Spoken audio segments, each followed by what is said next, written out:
Olá!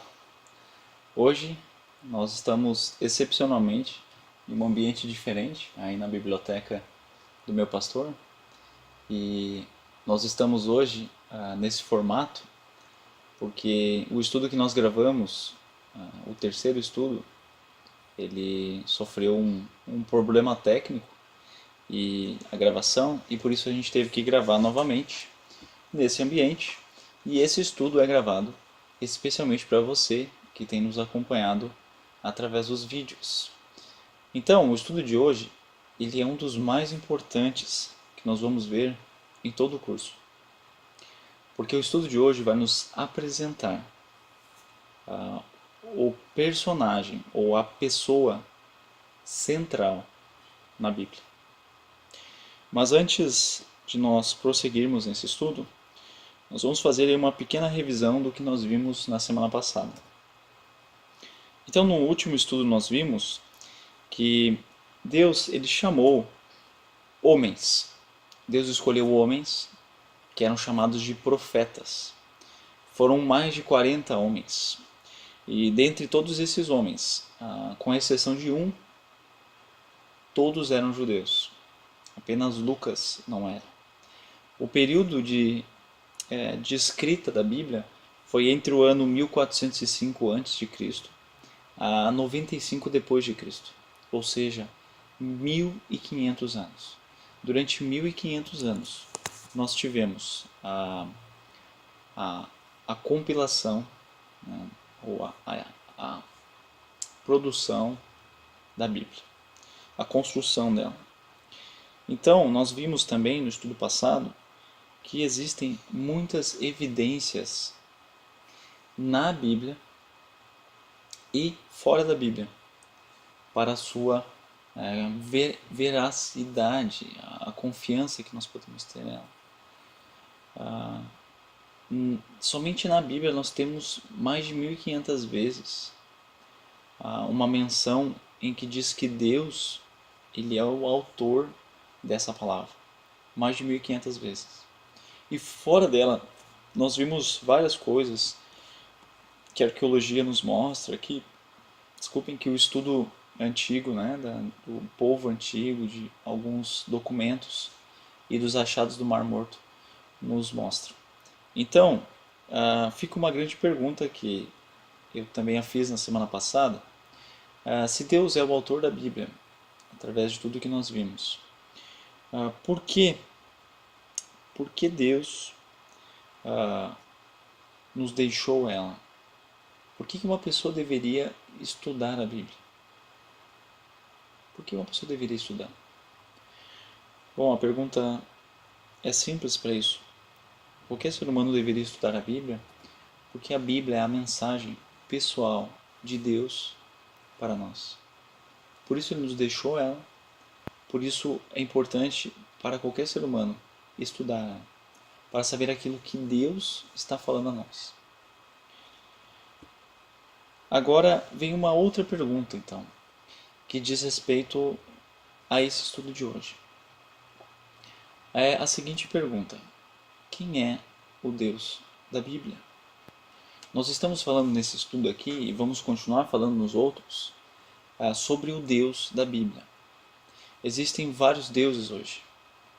Embora popularmente eles tenham o nome de Deus, nome simples, Deus, o Deus que nós estamos apresentando nesse estudo é o Deus da Bíblia.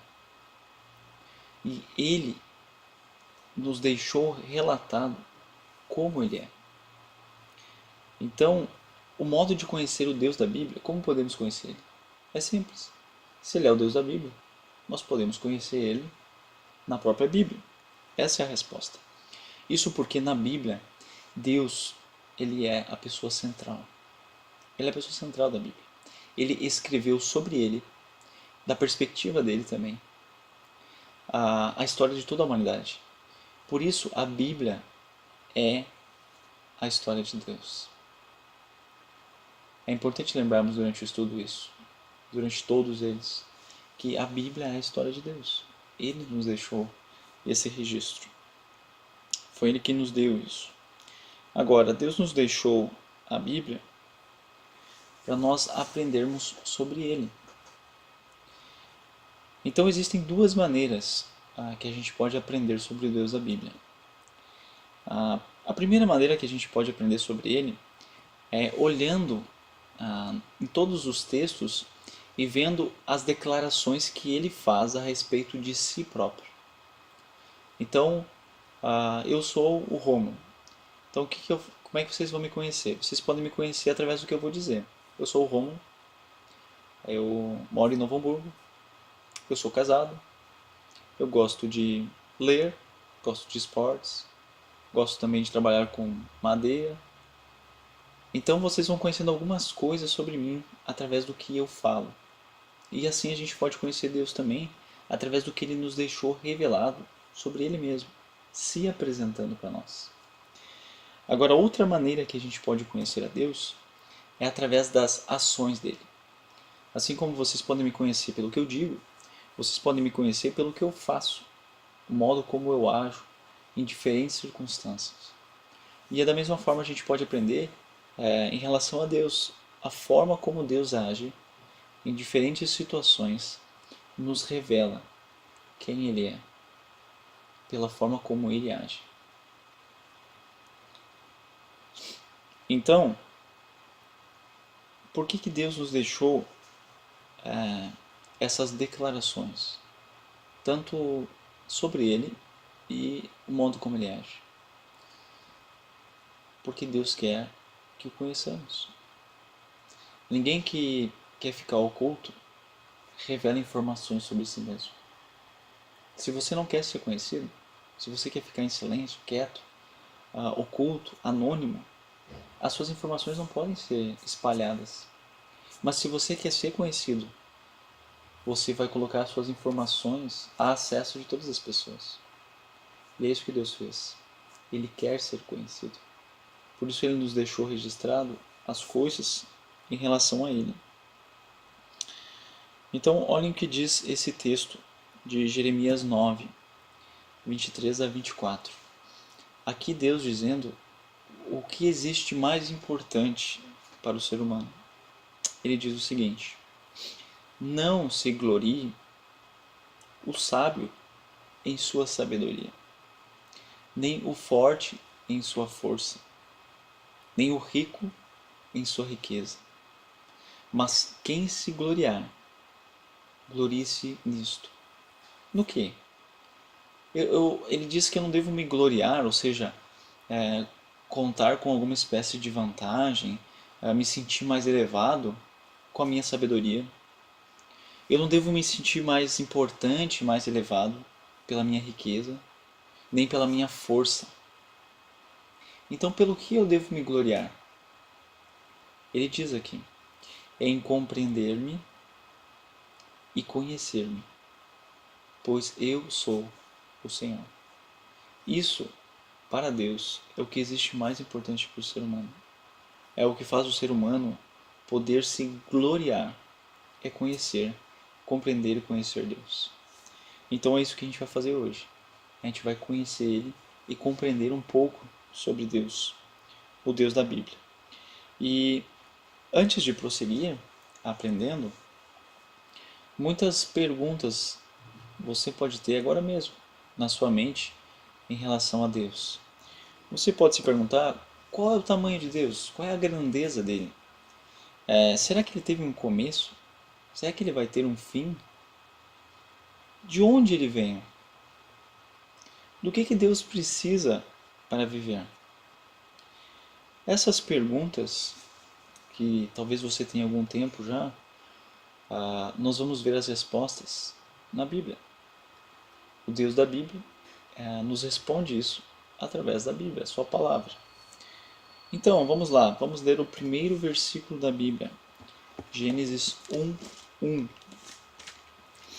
E aqui nós vamos aprender algo sobre Deus nesse texto, algo muito importante sobre o Deus da Bíblia.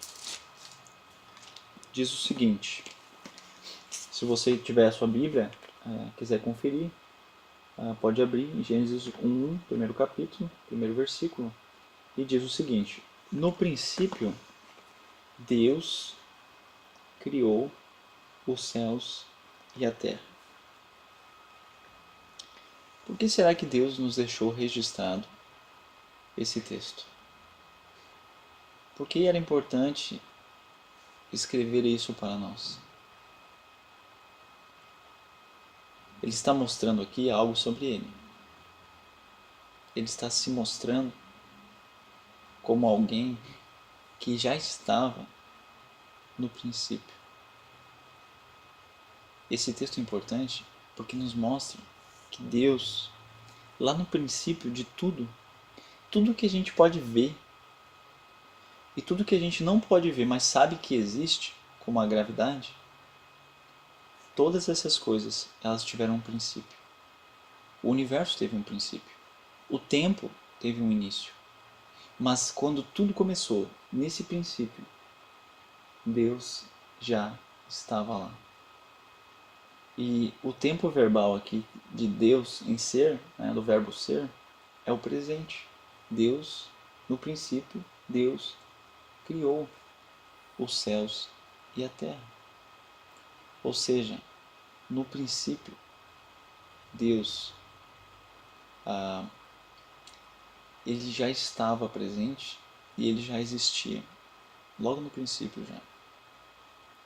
Então, a gente pode perceber que antes mesmo de haver um universo, antes de haver a terra, antes de haver os anjos, Satanás, antes mesmo de haver alguma planta ou qualquer animal, antes de haver qualquer pessoa, antes disso tudo, tudo isso aqui teve um princípio. Mas antes disso tudo, Deus já existia, como ele existe agora. Então a primeira coisa que a gente está aprendendo hoje sobre o Deus da Bíblia é que este Deus é um Deus eterno. Ele não teve um início, ele não terá um fim. O homem, no entanto, nasce e morre. Agora, vamos ler aí um versículo então que nos mostra mais sobre essa eternidade de Deus. O Salmo 90, versículo 2, diz o seguinte: Antes de nascerem os montes, e de criares a terra e o mundo, de eternidade a eternidade, tu és Deus. Segundo esse texto aqui, o que existia antes da criação? Olha para esse texto. Antes de existir a terra e o mundo, antes de existirem os montes, o que já existia? Já existia a eternidade. E nessa eternidade que passou, e que ainda virá, de eternidade a eternidade, Deus é. Deus é sem princípio. Ele não foi criado. Ele sempre viveu. Ele sempre foi e será o mesmo. Deus jamais morrerá. E é curioso que a gente olha nesse versículo que de eternidade a eternidade, e o verbo aqui, antes eu falei que o verbo em Gênesis estava no presente, mas eu me confundi. Lá está no passado, aqui está no presente. O verbo aqui de ser, ele está conjugado no presente. Deus é. E de eternidade a eternidade, Deus é. Ou seja, o seu tamanho é presente. E Deus não teve um passado onde ele nasceu, ou um futuro onde ele vai desaparecer, morrer. Ele é simplesmente isso. Está no presente. Então, nós vamos ver agora algo mais intrigante, algo que é mais difícil ainda de entender do que a eternidade de Deus. A eternidade de Deus realmente é algo que nos deixa muito pensativos. Mas agora olhem esse texto aqui. Gênesis 1:26 diz o seguinte: Então disse Deus: Façamos o homem à nossa imagem, conforme a nossa semelhança. O que existe de intrigante aqui? O que tem nesse texto? Que elemento existe aqui que nos deixa curiosos? Observe bem aí. Pergunta que pode ajudar você a entender.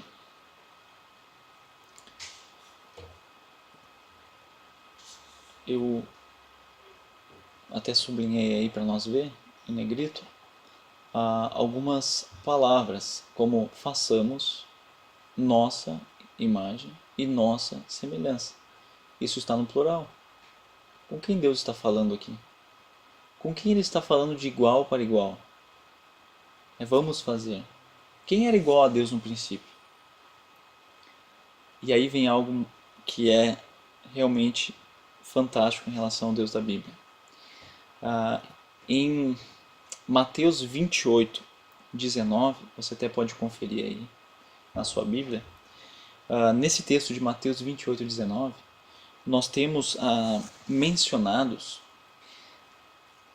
o Pai, o Filho e o Espírito. Na Bíblia nós temos uma palavra, na Bíblia nós não temos essa palavra, mas o Pai, o Filho e o Espírito aparecem na Bíblia. Agora existe uma palavra, um termo que nós usamos para definir essas três pessoas, que é Trindade. Um único Deus. A Bíblia nos diz que só existe um Deus, mas esse único Deus, ele é o Pai. Esse único Deus, ele é o Filho, e esse único Deus é o Espírito. Mas é importante a gente entender algo. O Pai não é o Espírito não é o Filho não é o Pai. Embora os três sejam Deus, os três são diferentes um do outro. Os três são diferentes. E é isso que a Bíblia nos apresenta. Você se sente um pouco confuso em relação a isso? Realmente, uma das coisas mais intrigantes do Deus da Bíblia é que ele é três pessoas. E esse é o Deus da Bíblia. Se te apresentarem um Deus que não é três pessoas, não é o Deus da Bíblia. Isso é uma invenção. O Deus verdadeiro, ele é três pessoas. Isso não é algo que a gente pode ignorar. Não quer dizer que a gente não entende, que a gente pode ignorar ou tirar da Bíblia. Algumas pessoas, por não entenderem a Trindade, tiram textos da Bíblia para poder ficar melhor assim essa ideia de Deus. Então Deus é um só, é só o Pai. Mas não. Deus é apresentado nessas três formas. Portanto, a segunda coisa que nós aprendemos sobre Deus hoje é que Deus ele é uma trindade. São três pessoas em um único Deus. O homem, óbvio, é apenas uma pessoa. Agora nós vamos ver um outro atributo de Deus. Para nós podermos sobreviver, nós precisamos de muitas coisas, correto? Pense um pouco. Quais são as coisas que a gente precisa para viver que são fundamentais? Que a gente precisa, necessita para a nossa existência? Talvez você tenha pensado em água. Água, comida. Essas duas coisas a gente pode ficar poucos dias sem elas. Água menos que o alimento. Mas de fato a gente não passaria de um mês sem comida. E nem uma semana sem água. E o oxigênio? Quanto tempo a gente conseguiria viver sem oxigênio? Nenhuma hora. Então existem coisas aí que são essenciais para sobrevivermos. Mas vamos falar de algo mais simples do que o oxigênio. Vamos falar de uma simples refeição chamada churrasco. Então, com esse exercício aqui, nós vamos entender um pouco o quanto a gente precisa de outras coisas. Mas vamos pensar no churrasco. O que nós precisamos para fazer um churrasco? Então eu chamo aqui um gaúcho, especialista no assunto, para dizer: Tchê, é muito simples. Para fazer um churrasco, só precisamos do boi. A gente tem um boi adulto, aí a gente carneia o boi, pica ele, escolhe a carne que quer, tá pronto. Simples. Não tem frescura. Só matar o boi. Certo. Então, para fazer um churrasco, a gente precisa da carne. E aí, a gente simplesmente deixa um boi filhote crescer. Aí mata ele e pega a carne. Tá bom. Mas se não tiver um açougue, você mesmo vai ter que fazer isso. Pois é. Aí complica um pouco, né? Outra coisa que nós precisamos para o churrasco é a lenha. Ou o carvão. Mas digamos que não tenha carvão. Você precisa da lenha. O que você vai fazer? Olha, isso é muito simples. Você derruba uma árvore grande, pica ela também, os pedaços, racha ela, racha a lenha, vários pedaços. Tá ali pronto, espera secar um pouquinho, tá pronto pro churrasco. Tá certo, então você só precisa ter uma árvore grande, né? Também precisa ter um machado para derrubar essa árvore e rachar ele e tem que esperar secar. Então o churrasco não vai ser hoje, tem que esperar um pouco. Mas, ok, então você consegue a lenha. Mas pergunto, você não pode comprar isso no mercado. Você está no campo. Como é que você vai espetar a carne? Margori, tu é novo ainda, não sabe de nada, tu vai aprender ainda. É um piá. Você pega o bambu, corta ele do tamanho que você quer. E esse bambu verde não queima. Você espeta a carne, tá pronto, não precisa de espeto. Para que espeto? Isso é invenção. Espeto mesmo é bambu. Ah, certo. Então, nós precisamos apenas de bambu e cortar o bambu. Você precisa cortar de alguma forma o bambu também. É bom você ter uma faca. Um facão. Você corta o bambu, então tá feito. Agora, outra pergunta. E o sal? Como é que você vai salgar a carne? Olha, essa pergunta é mais difícil, porque eu não sei de onde vem o sal. Com certeza vem do mar, mas eu não sei como é que extrai. Mas quer saber de uma coisa?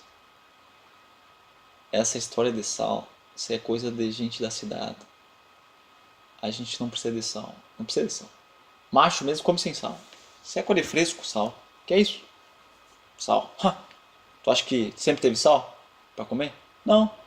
Os gaúchos antigos comiam sem sal. Então, não precisa de sal. Tá bom. Tá bom, vai comer sem sal então. Que delícia.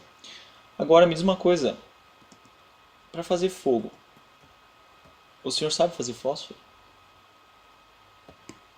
Tchê, vamos comer umas frutas.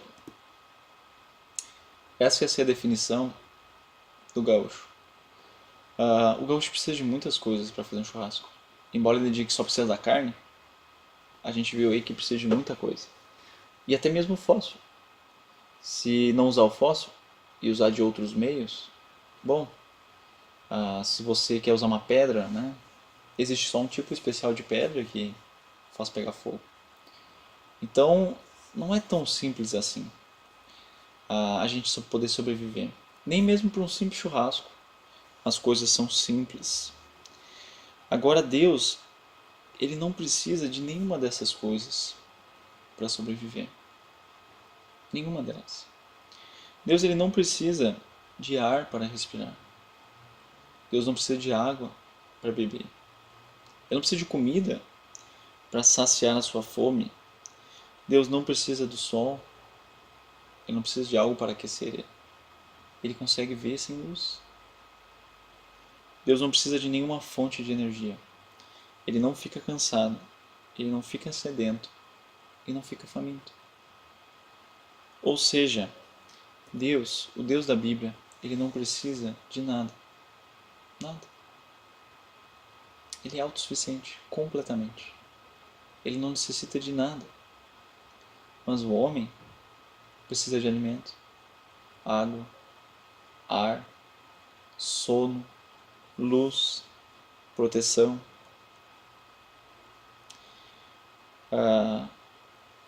Nós precisamos de cada uma dessas coisas. Agora, olhem esse texto aqui comigo. Isaías 40, 28. Será que você não sabe, nunca ouviu falar? O Senhor é o Deus eterno, o Criador de toda a terra. Ele não se cansa, nem fica exausto. Sua sabedoria é insondável. Nesse texto aqui, nós temos aí duas informações sobre Deus que nós já vimos hoje. Eu até coloquei em negrito para você identificar. Nós falamos que Deus é eterno. A primeira coisa que falamos aqui. Deus é eterno. E ali diz, o Senhor é Deus eterno. Outra coisa que nós dissemos e aprendemos aqui sobre Deus é que Ele não precisa de nada. Ou seja, Ele não se cansa nem fica exausto. Mas nesse texto existe mais uma terceira coisa que nos mostra algo sobre o Deus da Bíblia. Essa terceira coisa é: sua sabedoria é insondável. Ou seja, nós não podemos conhecer a sabedoria de Deus. Essa é a ideia de insondável. Não é possível conhecer. Não conseguimos explorar esse conhecimento, essa sabedoria. Ela é totalmente oculta para nós. Ela é incompreensível para nós, a sabedoria de Deus. É impossível medir o entendimento de Deus. Como nos diz o Salmo 147:5. Grande é o nosso soberano e tremendo é o seu poder. É impossível medir o seu entendimento. Não podemos. Nós não conseguimos medir o entendimento de Deus. Olha o que diz Romanos, abre na sua Bíblia aí, Romanos 11, 33 a 34. Diz o seguinte: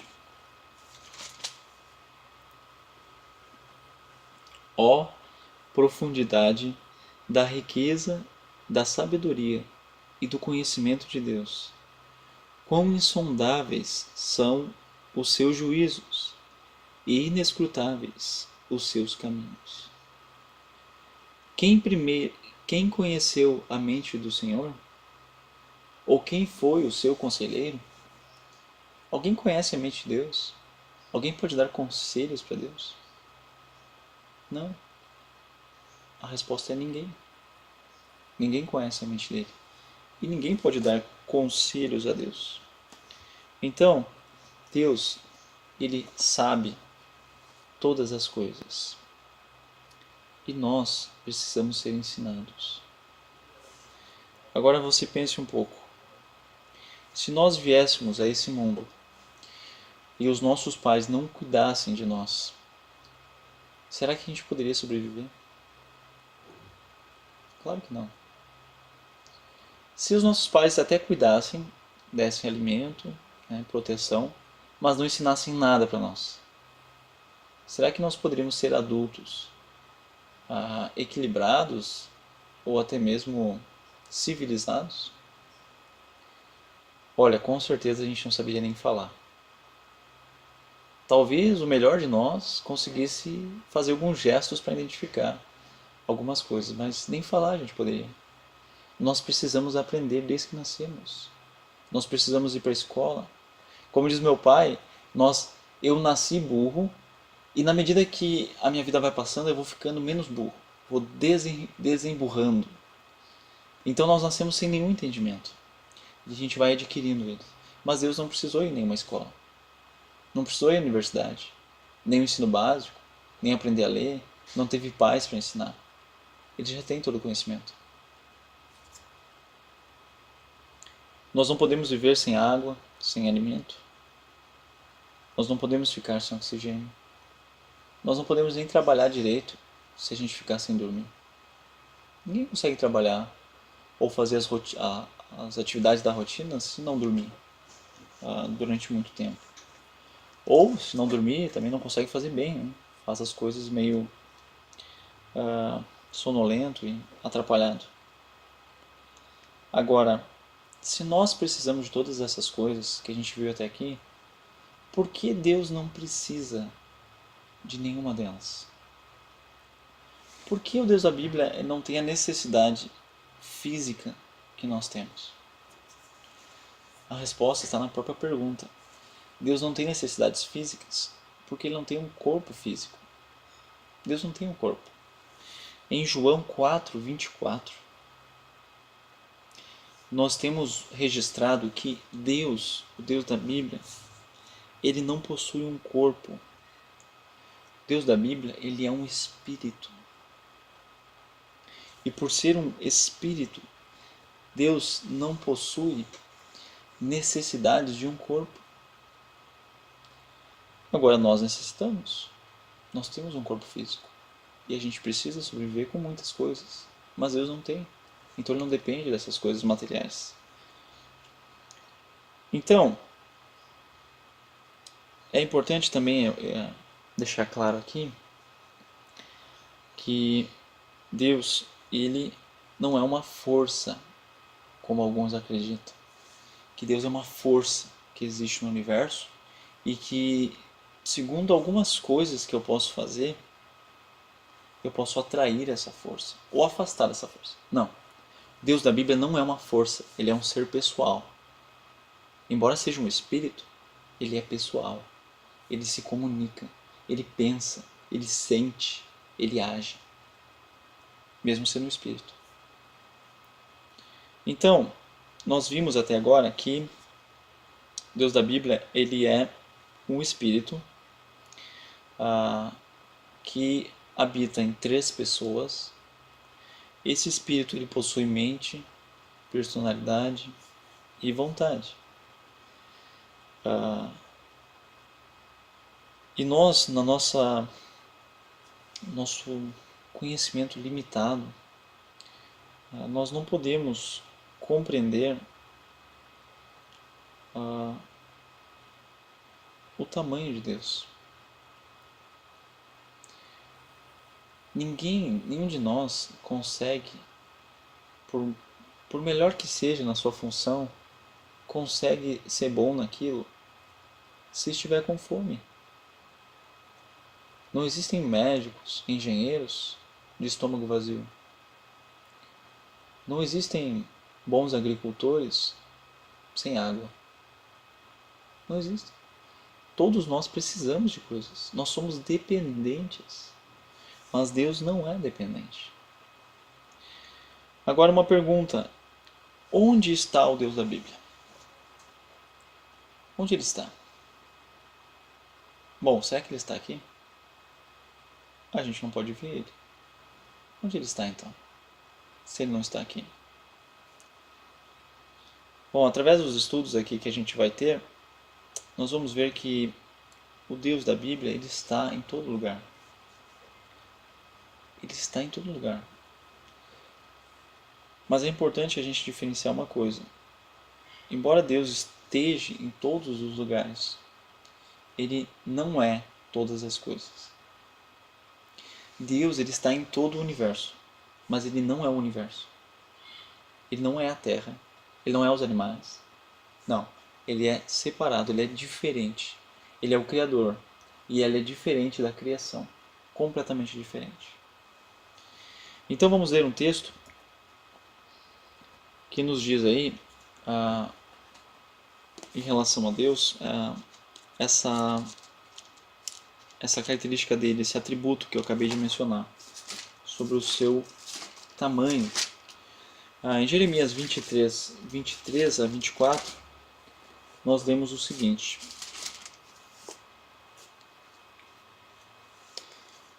Sou eu apenas um Deus de perto? Pergunta o Senhor.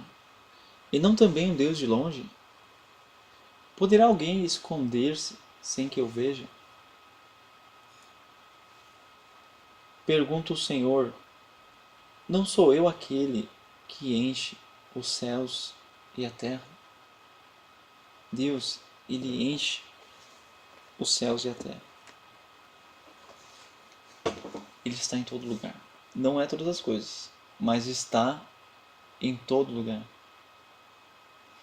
E quando a gente olha para um texto, um provérbio da Bíblia, que está no livro de Provérbios, no capítulo 15, versículo 3, nos diz que os olhos do Senhor estão em todo lugar, olhando fixamente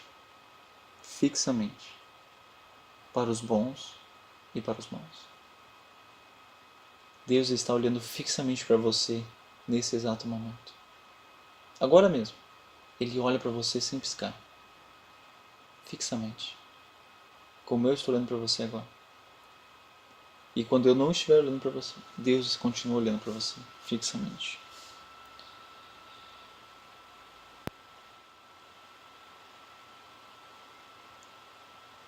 Seria muito bom para nós se nós pudéssemos estar em pelo menos 2 lugares ao mesmo tempo. Deus está em todo lugar ao mesmo tempo. Mas já pensou se a gente pudesse estar em 2 lugares? Só 2. Numa manhã fria, nós poderíamos ficar dormindo em casa, enquanto nós íamos trabalhar. 2 lugares ao mesmo tempo. Mas a gente não pode. E também não pode entender isso. Mas Deus está em todos os lugares. E uma vez um menino, quando ele ouviu esse ensino a respeito de Deus, que Deus está em todo lugar, o Deus da Bíblia, ele disse a seguinte frase, muito sábia: Deus é tão grande que não precisa ir a lugar nenhum. Ele não precisa ir a algum lugar. Ele já está naquele lugar. Sábio, né? Muito sábio isso que esse menino disse. Se Deus está em todo lugar, será que alguém pode se esconder dele? Como a gente vê aí, Deus está em todo lugar, né? Mais uma coisa que a gente aprende sobre Deus. E nós em apenas um lugar por vez. Mas será que alguém pode se esconder de Deus? Vamos ler um salmo e ver a resposta para essa pergunta. O Salmo 139, versículos 7 a 12, dizem o seguinte: Para onde poderei eu escapar do teu espírito? Para onde poderia fugir da tua presença? Então, essa mesma pergunta faz o salmista. Vamos ver o que ele diz. Se eu subir aos céus, lá estás. Se eu fizer a minha cama na sepultura, também lá estás. Se eu subir com as asas da alvorada e morar na extremidade do mar, mesmo ali, a tua mão direita me guiará e me susterá. Mesmo que eu diga que as trevas me encobrirão e que a luz se tornará noite ao meu redor, verei que nem as trevas são escuras para ti. A noite brilhará como um dia, pois para ti as trevas são luz. Então, alguém pode se esconder de Deus? Não. Ninguém pode se esconder de Deus. Ninguém. Como nos mostra esse salmo. Então, o Deus da Bíblia ele está muito acima da nossa compreensão. Nós não podemos compreender muito bem um ser que é eterno, que nunca teve um início, nem vai ter um fim. A gente não pode compreender muito bem um Deus que é 3 pessoas ao mesmo tempo. Não dá para entender isso plenamente. A gente não consegue compreender também um Deus que não precisa de nada. A gente não consegue entender um Deus que conhece tudo. Como Deus pode saber tudo? A gente não pode entender também um Deus que está em todo lugar ao mesmo tempo. Mas sabe de uma coisa? Se nós pudéssemos compreender Deus plenamente. Se a gente pudesse entender tudo sobre Deus, ele não seria um Deus verdadeiro. Isso seria apenas uma prova de que ele é uma invenção. Imagine alguém inventando o Deus da Bíblia. Então essa pessoa, ou essas pessoas, né, porque nós temos mais de 40 autores na Bíblia. Então digamos que essas pessoas de alguma forma tenham inventado Deus. Vocês não acham que eles iam colocar todas as informações sobre ele? De uma maneira bem clara e compreensível? Todas. É muito provável. Para que não houvesse aí a possibilidade de alguém achar que era um engano. O enganador sempre tenta esconder as suas provas de que está enganando. Mas esse Deus, ele não é compreensível. Não foram homens que criaram ele. Ele está fora da nossa compreensão. Os deuses da mitologia e os demais deuses têm explicações para a sua origem de uma maneira bastante infantil. Mas o Deus da Bíblia não. Um oceano não caberia num copo. Da mesma forma, Deus não pode ser compreendido por nossa mente tão limitada. Com isso tudo, nós devemos admitir que existe alguém muito superior a nós. O Deus da Bíblia é muito superior a qualquer ser humano. E sabem como é definida essa superioridade de Deus? Em todos esses aspectos que eu já falei, a sua superioridade é definida com uma palavra chamada de soberano. Segundo o dicionário Aurélio, soberano é aquele que detém poder e autoridade suprema. Então, Deus, ele detém todo o poder e toda a autoridade. A Bíblia se refere a Deus muitas vezes como Altíssimo. Isso nos dá a ideia de que Deus é muito elevado. Ele está muito acima da nossa compreensão e do nosso poder, da nossa capacidade. Ele é muito elevado. Então, a definição perfeita para isso é: Deus é maior, mais importante que todas as coisas. Ele é a autoridade suprema. Ou seja, ele é soberano. Ser maior e mais importante e ser autoridade suprema é ser soberano. Agora o homem, ele deve estar debaixo da autoridade de Deus e ouvir tudo o que Deus diz. O que nós poderíamos contra esse Deus? Nada. Seria tão insignificante quanto uma formiga tentar atacar um tanque de guerra. Insignificante. Ridículo. Nós tentarmos ir contra Deus.